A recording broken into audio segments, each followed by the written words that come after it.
Hey guys, welcome to episode 4 of Gamer and Complainer. I am your host Sammy, joined by my lovely co-host slash fiance Alex. Hey guys, it's the weekend. It is the weekend. I think we don't really have a set schedule of when we record, but even when we upload, really. Yeah. But it just, I guess the weekend is easier because I'm working every day during the week. Yeah, until I go back to work on the weekend. And oh, that's true. When you start working on the weekend, that might be a bit more challenging. And we'll have to figure it out whenever we have free time. Yeah. Yeah. But it's been a week. How have you been this week? How's it going? I am doing well now. Had a bit of just little hiccups right? during the week because, Alex and I are planning our wedding, and then I had my heart set on a certain date and found out that another bride, like a few days before I went to book, had booked the same day as me. So I had to change dates, but it felt like the end of the world. Yeah, she swiped it from you. You had your mind set on that date. You're like, okay, it's going to be like our anniversary from when we started dating. Yeah. It's just going to carry over to our marriage. But anyways, there's a reason why it didn't work out, and we have found a new date, and that date is booked now, and things are rolling. Yeah. Things are starting to get done, so that's nice. Yesterday I'm having like a nice 3-day weekend, which is rare for me. Before, my schedule was always I would work 4 days a week and have 3 days off on the weekend. Yeah, but it's been 5 days lately. Yeah, 3-day weekends are rare now. Yeah. So I'm really taking advantage of this 3-day weekend. Yesterday, I had 3 appointments. Yesterday was like a self-care day for me. Yeah. And we all need that. I woke up, I did my workout on one of Sarah Holmes's her exercise videos. Videos, yeah, like her 5 for 5 subscribe kind of online gym. So that's fun. So I started with that. Then what did I do? I had to go get a blood test, which I don't know if that's really self-care, but I guess technically it is because you're making sure your health is okay. You're looking into your own health, yeah. Yeah. And then after that, I had a massage.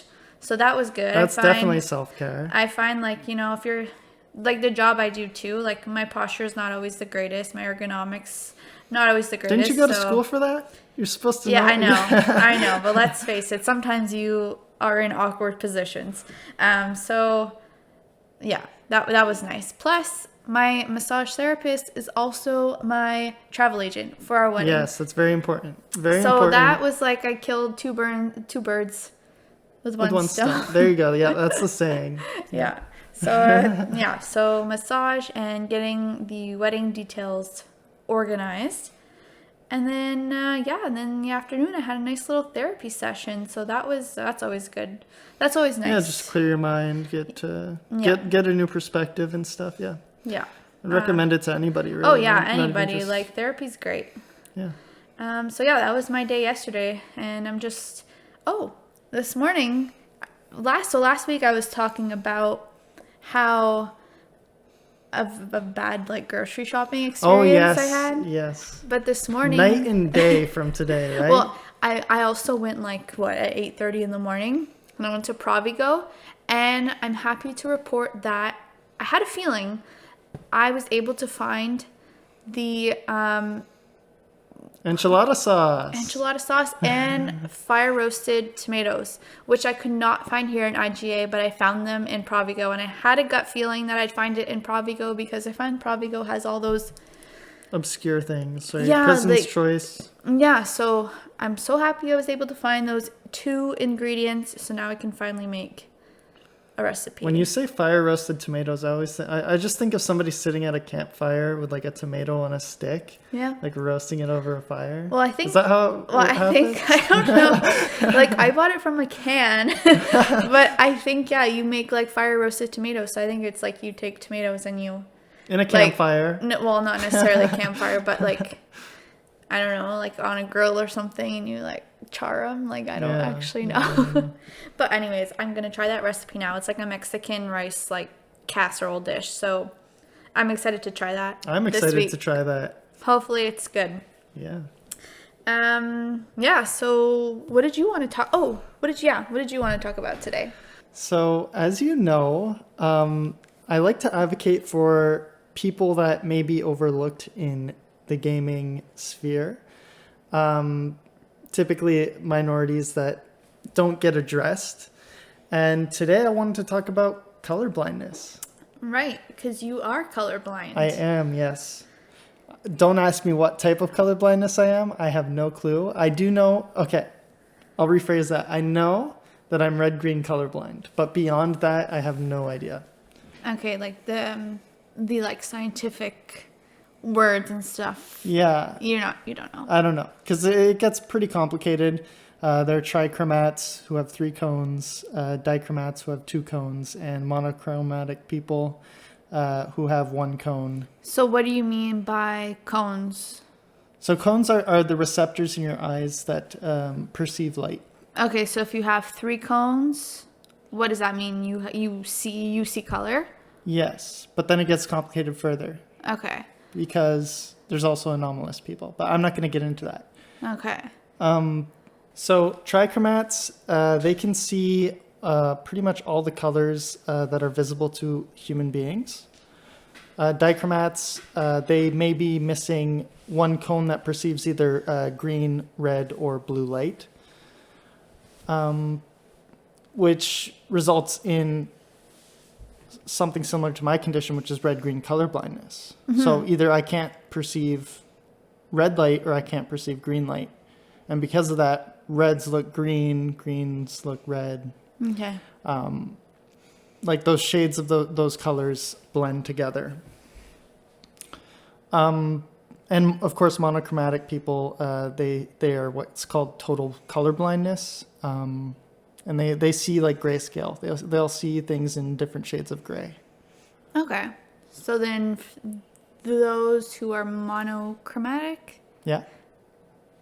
video games is probably a challenge. I would imagine it's very difficult for monochromatic people, simply because there's like actions that you need to take in a video game that heavily rely on color. Okay. And then so someone in your position, like when you're playing a video game, what is that like for you? Okay, so I want to use the example of like name tags in video games. So typically enemies' names will be lit up in red and friendlies' names will be lit up in green. So if you have a red-green color blindness, you might have a difficulty distinguishing friendly characters from enemy characters because the red and the green shades sort of blend together. So that's problematic. So what, like some video games already accommodate for this, which is incredible. That's great. But sometimes they don't do it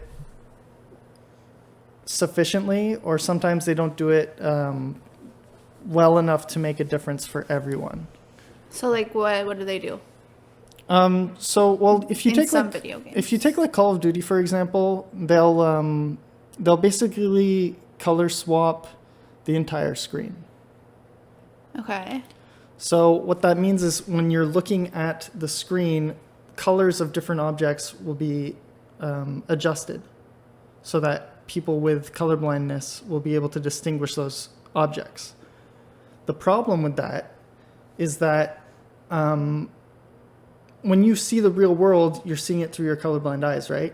And when you see a screen, you're seeing it through your colorblind eyes. When you change those colors, especially the colors of objects that are superfluous, that don't really need to be changed, you basically change the look of the environment. So it looks ridiculous. It looks like an alien planet. It doesn't look realistic. So then, I guess, well, obviously I'm not colorblind, so I guess maybe I don't understand it. Like, if someone is perceiving certain colors in the real world, why wouldn't they just be able to perceive those same colors in the video game? Like, let's say they have a perception of what is green and a perception of what is red. How come it can't translate onto the video game? I don't know if I What do you mean? understand this correctly. Like, so you're out in the real world and you look at this light right here. Yep. That could be green, orange. I don't know. Okay, so then in a video game, because I'm just thinking, okay, so in my head I was like, okay, you see this. In your head, you're thinking... It's either green or orange. Okay, so then... If I saw that exact same color on a screen in a video game, I would think it's either green or orange. Yeah. Okay. Yeah. Because you're not even 100% sure. Okay. I understand. You understand that? Okay. Yeah. So yeah, like I was saying, it's problematic to just swap the colors of everything because it makes the game look ridiculous. It doesn't look realistic. Instead, what developers should do, and it takes, I'm sure it takes resources to do this and all that, but I feel like they should allocate some resources to this cause. So what you're suggesting hasn't been... It hasn't been... Some companies do it. Oh, okay. Yeah, in some games it's been done. Okay. So what is it? What is your... So essentially they should allow you to customize the certain objects that you want, the colors of certain objects that you want to customize. They should open that up to the gamer themselves. So if we take the name tags as an example again, instead of having a red name tag on an enemy, you could change that color. You could turn it to, let's say, a bright yellow, which is a lot easier to distinguish from a dark green. Yeah. So instead of seeing the color as either green or red, you'll see it as a bright yellow, and the friendly color will be what you perceive as either green or red. Okay. So you can basically choose which color you want for certain things. Yeah. Like colors that you're, I guess, able to differentiate. Yeah, between. exactly. And it's personalized to the gamer themselves, and they know themselves better than anyone. They know how they see the world. So that way it gives a lot more control to people, and it makes the game a lot more accessible. And I'm all about accessibility in video games. So let's say you were playing like a team game, like what do you play Call of with Duty? your What do I play? Overwatch? Overwatch? Okay. So then you're playing with people. So you're saying that the settings I'll use for the people you're playing with, the bad guys are still going to be red, but on your screen, just your screen alone, everyone will be, let's say, yellow. But they're still your other players. It's still going to be. Yeah. Okay. It's not like changing it. Not changing the game itself, it's changing the display of your particular game. Okay. So in multiplayer games, and actually I think I haven't used the colorblind option, the colorblind mode in Overwatch yet, but I've heard it's pretty good. Friendlies are in white in that game, so I don't even have a problem with it. No. But yeah, that's basically what I wanted to talk about. I want to bring it back actually to when you were making your logo. How long did it take you to make? So for his he has an XGR, so an extensive game reviews website. So he was making his logo for his YouTube videos. How long did it take you to make your logo? Okay, so first of all, animation's really hard. So even just doing that like quick fade in, fade out of the logo itself took a long time because you sort of have to move. You have to do everything on like a grid and move it, and the software I was using just didn't facilitate that. So I would say it took a good 4 hours to do that logo. 4 hours? Yeah, 4 hours. So this is when color blindness really sucks because he spent 4 hours creating that intro that he does in the beginning of his YouTube videos. And I feel like you were finished. I was done. Yeah, Yeah, I you was were completely done. done. And I just like happened to go check it out. I think, I don't know, you asked me to like, oh, how does this look or whatever. Yeah. And I already know that his colors for like his website and stuff are yellow and blue. So then when he showed me his intro, I was like, you know, you use green and blue, right? That was a big blow to my heart right there. Yeah. So he had to start all over and work on it for... Yeah. But this time I was sure to be like, okay, Sammy, Oh my gosh. what color is this? Is this yellow? Yeah. And then you confirmed it, and I was like, okay, Yeah. now I can restart I think the I was animation. doing a puzzle and you everything. kept interrupting me because you had to keep like things weren't working the second Yeah. time around. So like, wait, did I choose the yellow one again? And then And in the end, the animation was completely different from what I had envisioned it, but it worked out. Yeah. It's So the same. yeah. The fade in, fade out. I don't have that I can't believe I took so long on that. Yeah, I guess. Yeah, I can see how color blindness can Screw everything up. Yeah. Yeah, I find, you ask me a lot of times. Yeah, You always have to ask me yeah. what color. Or even like, I don't know if this is just his way of not really having to cook, but like if I ask him to like make tacos and he's cooking up the hamburger meat, Yes, I can't he see the cannot browning tell of the meat. if it's done or not. Like if there's any like pink or like red hamburger meat left in the Like in the pan. I've tried like shining like a flashlight on it. Like I've tried like putting more light on it and seeing if that makes a difference. Yeah. But I can't see the browning of the meat. Or like by the time I would say like, okay, yeah, that's done, it'll probably be a little bit overcooked. Mm-hmm. So yeah. Yeah. Makes things difficult. And it's Okay. not an excuse for me not to cook. I still try, but I have to be like, hey, what is this done yet? I have to be around to supervise. Yeah, yeah. So that was basically what I wanted to talk about. What topics did you have today? What did you want to talk about? Today, well, I had a topic in mind that I was going to wait for another time to bring it up. But I'm starting to see, like this week I saw like a lot of headlines Headlines of what? of it. So I'm thinking maybe now it's an appropriate time to bring it up. Nothing political, don't worry. But about dogs being stolen. Where'd you see that? All over my Facebook, I've seen so many headlines and articles written about that, and I don't know, like, you haven't seen that?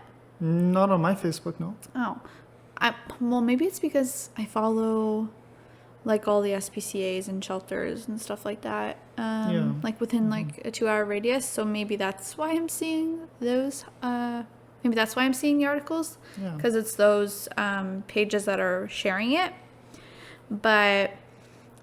Yeah, it's just so crazy to me how like dogs have become such a hot commodity. Like is that the right word? Yeah. Okay. But don't you agree? Yeah, well, the demand for dogs has skyrocketed since the pandemic. Yeah. The thing that must not be named. But yeah, people want a little companion for the time that they are stuck at home. They want something to look after. Yeah, and I just hope that these dogs that are entering these new families and homes, that they stay until they die of old age. And not like, oh, once that life goes back to normal, then all of a sudden you see all these dogs in SPCAs. Oh, yeah. Yeah. Which I remember one of the groups that I follow, they were on the news and they were talking about that, how they're worried about in the years to come, like the shelters are just going to be. Yeah. Well, that's the thing. Like dogs are, when you get a dog, you have it for a lifetime. Yeah. You have it for its lifetime at the very least. Yeah. It's not something you dispose of Yeah. after a year or two of Yeah. having the dog. I'm hoping these dogs are just are in good families. Yeah. Like I know for Alex and I, we have been trying to adopt a dog for the longest time, and Yeah. after several long applications that they make you fill out, after several and not even hearing responses back because there are hundreds of other people trying to adopt the same dog and filling out the same application as us. Yeah. Like, we don't even get a response back, and it's just... It's discouraging. Once you see, oh, that dog has been adopted, like, it is so... It's heart-crushing. Yes, it's heartbreaking because, like, you would, like, already start thinking, like, oh, I'm going to name this dog, like, I don't know, like, I won't say our names that we like, but... Rupert. Let's just say Rupert. Rupert. Okay. Clifford, the big red dog. But yeah, I just find it's been a really frustrating process, and clearly we still don't have a dog, and I think I still see, you know, dogs being posted, and before I would have kept applying, but I'm just at a point where I hate the disappointment that it gives me. Yeah. So for right now, I'm just staying away from it because you have bigger things to think of too, right? Like, we are planning a wedding. Yeah, but it doesn't make me not. It doesn't make me not still want to get a dog. Yeah. It's just it's become such a difficult process that I literally just cannot handle the disappointment anymore. Like, I've cried several times over not getting the dog. Yeah. So I'm just like, I'm just trying to stay away from that for now. And even because it was such a difficult process, I even, you know, found myself on Kijiji looking for fun, like, dogs to buy, which I'm not really a huge fan of because you don't know where they're coming for. Like, if I knew a breeder, that's one thing, like, but you have no idea where they're coming from, and especially now, like, there are dogs being like stolen to either resell or I don't know, maybe use to breed. I don't know. Yeah. Like, even there's puppies, like, there's litters being stolen it's terrible. To be sold. And if you have been on Kijiji looking at dogs for sale, holy moly, the prices are ridiculous. Yeah. Like, you can't even get a dog. You can't even buy a dog for under $1,000. I would say the average is like $2,000, but even that, most of them are above $2,000. It's just insane to me, and that's why, like, I'm not gonna go buy a dog because I don't have that kind of money. And I think maybe that's why adoption has gotten a lot harder, because for adoption, you know, it's much more appealing. You're paying like $400 to $500 compared to thousands that you would buy. Yeah, so it's much more appealing to the common consumer, you know. Yeah, it's just, so I'm just taking a break from that, and who knows, maybe once life goes back to normal, and maybe there will be homes that won't be able to handle their dog anymore. Yeah, or maybe that's when we'll hopefully get a dog. That's not the case. Hopefully that doesn't happen, because we don't want those dogs to be homeless. Yeah. But yeah, if you guys have any links or ideas as to some dogs that we could possibly get. Yeah, like if you know of anyone, like, we would definitely give it a good home. And it just, and that's another thing with those application processes. I find it's like, you're trying to, like, I feel like I'm trying to sell myself, and like I'm trying to make it sound so good so that they can pick me. Like, it's just, it's just and often nuts. they probably go with like the first couple ones that apply, you know. They don't sit through thousands of applications. No, and I don't blame them. It's volunteers, right? So I don't like, I'm not upset with that whole process of not getting a response back, because I understand, and they make it very clear, a lot of them, when you're applying, that there are hundreds of other people applying. So, like, and they apologize if they're not able to get back to you.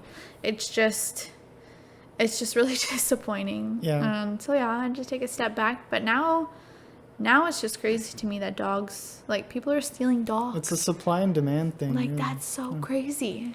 Yeah. It's sad. Yeah. I don't know. So yeah, I just wanted to bring that up. And like Alex said, if anybody knows of of a dog that needs a good home, we would definitely take love. one in. Yeah. All right. Well, I think with that, we're going to wrap up the podcast. Thank you guys for listening. It's always appreciated. Be sure to hit the like button, comment, subscribe. Yada, yada, yada. Share this video with your friends. It helps out a lot. It goes a long way to supporting our little passion project. What is that called? Hobby. It's like a hobby. Yeah, it's a hobby. Yeah. It's a hobby. Little fun thing we do. Yeah. So anyway, thanks for listening. Have a great day. Take care. Bye.